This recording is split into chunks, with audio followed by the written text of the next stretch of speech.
This is We're Amtrak doing CEO everything in Richard our Anderson power, live putting at the every Amtrak station resource near the available, Tacoma Dome with a live press conference. Let's with listen our in. family assistance teams and the good assistance of the NTSB and the Red Cross to help the people that were on the train and to the survivors of the three fatalities on the train.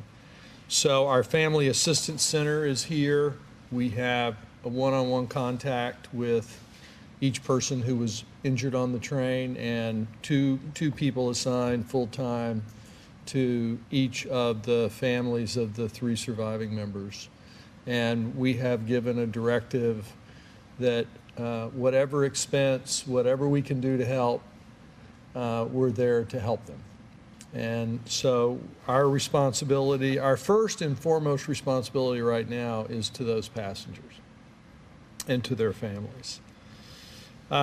Second, I want to thank all of the emergency officials, the police, the fire, the rescue officials. When you look at the professionalism and the mobilization of the people that came to the scene right after the accident, it was really quite remarkable. And we're all very thankful for all of their good work. For the Washington State Patrol, Pierce County Sheriff's Office, Pierce County Emergency Management Agency, American Red Cross, the Joint Base Lewis McChord, and all the professional responders from all those agencies and from all the hospitals and providers in the community. Next, we share a real sense of urgency with everyone involved in getting to the root cause of the accident. You all are now probably familiar with the NTSB processes and the processes that the NTSB goes through in conducting a major accident investigation. And we share that urgency. We're working closely with the NTSB and the various participants in the investigation, the FRA, the Federal Railroad Association, Talgo, Siemens, Sound Transit, BNSF, Washington DOT. We're participating with all of them, full cooperation to get to the bottom so that we can understand the root causes and make sure that this never happens again. As you know by now, until the investigation is complete, and actually it's a federal regulation, we cannot speculate or step into the province of the NTSB and their investigation. That's why they give regular briefings on behalf of all the participants in the investigation. I know everybody is talking about PTC, positive train control. I want to clarify this point. Federal law requires PTC to be operational on this route by December 31, 2018, and all the parties have been and will continue to work together to make it happen, including Siemens, the manufacturer of the locomotive, BNSF, Amtrak, and the Washington DOT. So we're on track to meet that deadline. Many people ask if PTC would have prevented the accident, and I think we refer that question to the NTSB. The member of the NTSB that we have here is an expert in that arena and has participated in other investigations in that regard. So we've got to wait to understand what the cause of the accident is, and hopefully the NTSB will continue to give good and substantive updates on a regular basis. Finally, I want to talk a bit about Amtrak safety culture. And I'm relatively new. I will be the full-time CEO of Amtrak at December 31 this year. Prior to that, I spent 25 years in the aviation industry. And I would remark that we have to continue to improve and evolve the safety culture at Amtrak. None of us want to ever appear at a site like this. We owe a greater duty and responsibility to our passengers and to the communities we serve. And so you can count on Amtrak following through on NTSB recommendations and continuing the good work that was started by my predecessor, Wick Moorman, the former CEO of Norfolk Southern Railroad, a year ago in continuing to work to reform and invest in the safety culture of Amtrak. We have to keep this as a wake-up call. It's not acceptable that we are involved in these kinds of accidents. We're terribly sorry to the people that are involved. And our commitment to the community here, to the state of Washington, to the people on that train, to our employees, to all of you and to these communities is to run the safest railroad in the world and to live up to our commitments to these communities. In the meantime, we're going to do our very best to help make the reparations in the community, to get the site cleaned up rapidly, and to take really good care of the people in the hospitals, and to be a good partner to Washington DOT. So with that, I'll open it up for questions. Was there PTC on this train? And you talked a little bit about the deadline, but can you go into about if it was on this train and why wouldn't it have been activated yet? The PTC was not per se on this train. The details of having a complete PTC system working on this train, we really need to leave those facts and details to the NTSB because that'll be part of the findings that they make as they go through and do an inspection of all the equipment. I mean, on your conference call yesterday, though, you said you support PTC, you clearly want it, but when is it, you gave the deadline, but what's been the holdup bringing it here to the Northwest?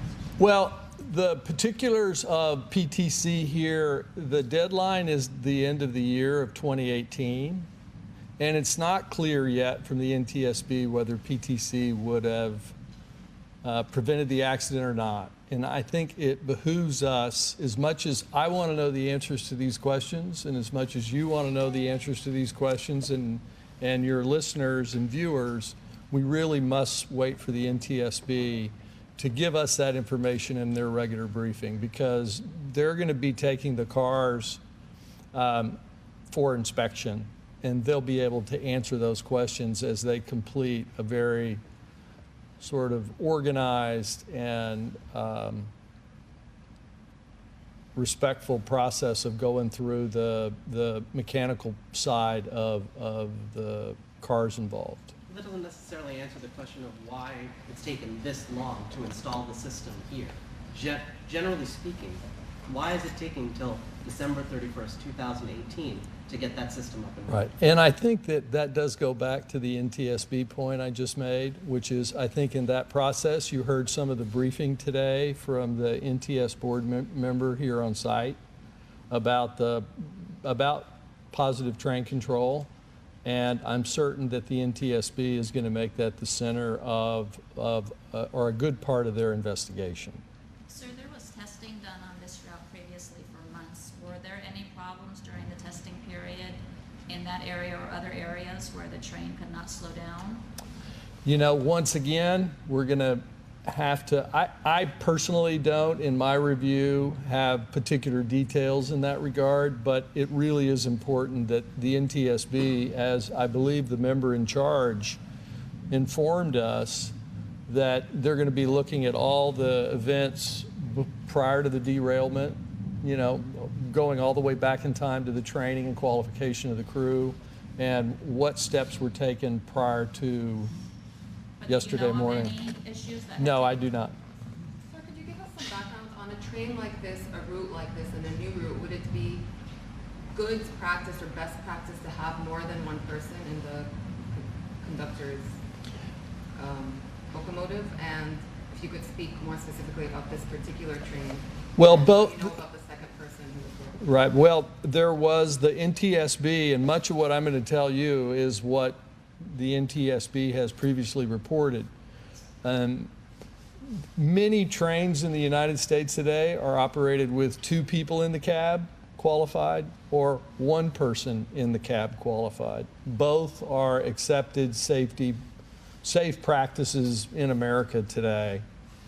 And you know, the rule, FRA has a series of rules that govern who can be in the cab and who can be qualified. And I believe the NTSB reported this morning that there was a conductor in the cab going through qualification. Does that answer your question? That means he was not qualified at the time No, he was a qualified conductor in the cab going through qualification. What was the process for notifying families of the people who were deceased? Was there a process that taking place? I know you spoke about people being assigned to them now, but what was the original process? Well, the process is a joint process. The National Transportation Safety Board has a family assistance unit, and Amtrak has an emergency response unit, a GO team, that takes the manifest from the train and takes that manifest, and in cooperation with the NTSB and in cooperation with the emergency management personnel, make the notifications to the family members. Is it a process that takes a certain amount of time? Is there a stipulation that it needs to be done within a certain amount of time? I don't know the particulars, whether the NTSB has a rule on that. Our rule is to do it as quickly as possible. Other questions? Any questions? Mr. Anderson, I mean, you were talking about Amtrak safety culture. You know, we spoke to a former conductor recently. We have seen the Philadelphia crash. We had a different derailment in this area with another type of train. I mean, we have seen problems with Amtrak-owned tracks at New York Penn Station. What do you have to say to these incidents, all these issues? Well, look, as the new person at the helm of Amtrak. Yeah, well, look, they're just not acceptable. It's not something that we who work and, you know, spend our professional careers at Amtrak want any part of. And it's our responsibility, and it's my responsibility as the new CEO, coming from an industry that has a pretty stellar safety record, to be certain that we implement the safety management systems that have been recommended by the National Transportation Safety Board, so that we are never called together in a room like this again for an event like this. Is there anything that prevents you from not just listening to NTSB, but to actually taking the lead as Amtrak yourself and saying, you know what, we need to put PTC in these trains no matter what because it's safer? Not specifically talking about this incident, but instead of blaming it on the NTSB, you're in charge of Amtrak. Right. What do you say to, I mean, what's your personal responsibility to the Well, riders? and the NTSB will explain more of this, but positive train control, well, but let me try to, I'm trying to answer your question. Positive train control requires a pretty broad integration among the manufacturer of the car, the dispatcher, whoever dispatches over that track, the owner of the track, and the operator of the train. So there are 4 or 5 different constituents who have to be involved in making positive train control work. On the Northeast Corridor and the tracks that Amtrak owns, the Northeast Corridor, the Keystone, a good part of the line we own in Michigan and much of what we call the Empire Line have had positive train control. So And if you could, you'd put it on all. look, I'm a huge believer in positive train control. It just makes so much scientific sense to take the technology that we have today and deploy that technology along tracks to be able to integrate with the machine to make sure the machine has operating parameters. So you asked me personally, and I say this on behalf of everyone at Amtrak, we are huge supporters of positive train control.